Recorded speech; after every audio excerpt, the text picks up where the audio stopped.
Hi there, in this video I'm going to look at the 3 best cricket shoes for fast bowlers. Not only that, we're also going to look at what features you should be looking for the best bowling cricket shoes. So let's get into it.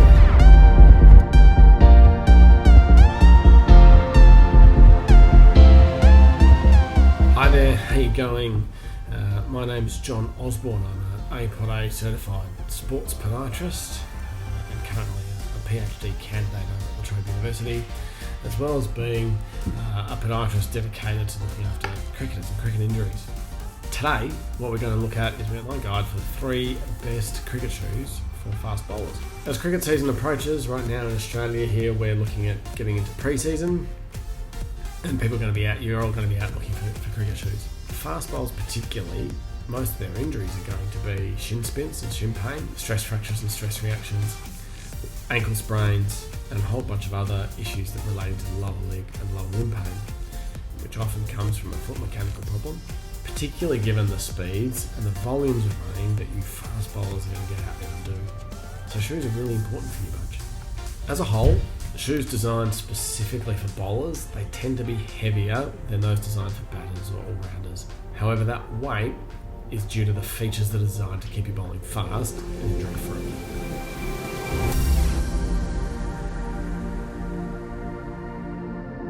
So to begin with, some of the features you should be looking at for a bowler when you're going looking for a new shoe.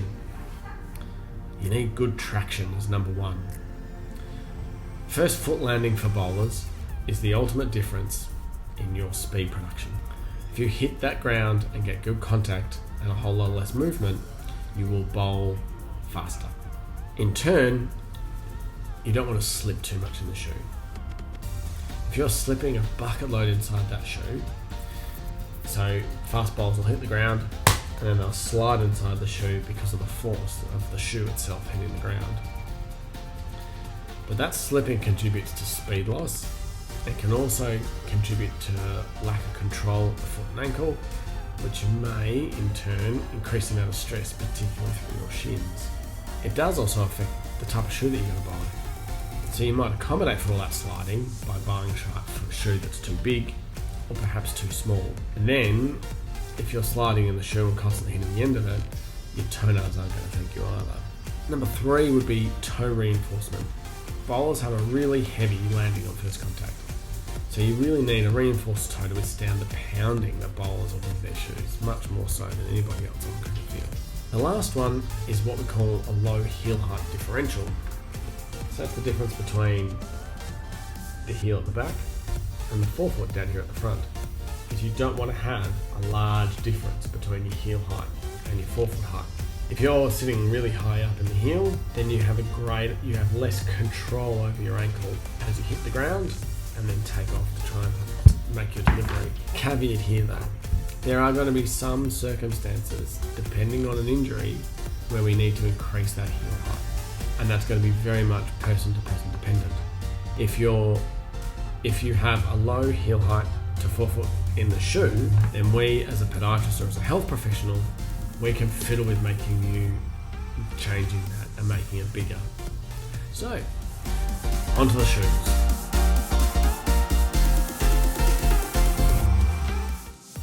Coming in at number 3 today would be the Adidas AdiPower Vector Full Strike. What I really like about that shoe is they've got a really unique way of keeping the foot locked inside the shoe, and then you're using it to reduce the laces as well, so you're not going to have the issue with laces that come with it. The con, however, is that typically in that technology is it doesn't last. The technology holds up for a period of time, and in previous iterations of versions of these shoes, they haven't lasted all that well. So certainly, if you're only bowling a few overs a week and you're not doing heaps of loads in it, they'll be perfectly fine. But I think it's just something to be aware of. I believe they've got adequate coverage of spikes, particularly for traction on the first foot contact. I don't think it's anything special, but I think there's adequate stuff there. The big difference that they've added to their shoe is what we call a beveled heel. So it cuts through at the back of the heel. That beveled heel allows a better transference of weight to get to your midfoot or your forefoot. So if you're able to do that, it means that your run-up will be quicker, which may mean that also then your delivery is faster. But also it means that you can transition straight through from the heel to the forefoot much quicker and easier as you're landing and taking off. So that is the Adidas APodA Vector Full Strike. Numero 2. I've got the New Balance CK4040. It looks great, I feel, as a shoe. It's got a small reinforcement to the front of the shoe. Perhaps not as much as the number 1 that I've got that I've mentioned, but does have a bit of reinforcement sitting there up in the front of the shoe there. It does weigh a bit less than the ASICS shoe, so if you're after a shoe that's a little bit more lightweight, it certainly weighs a bit less.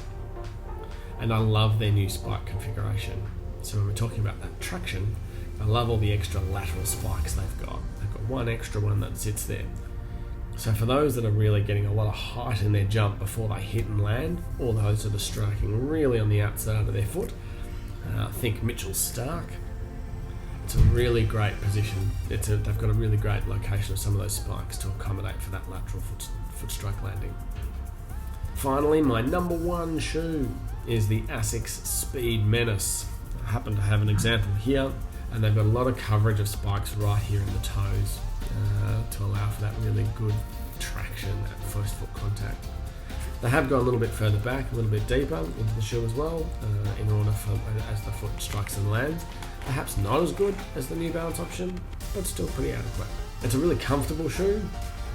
Their flight foam is something they do. They apply to all their running shoes as well. It's a really pretty comfortable shoe to be wearing.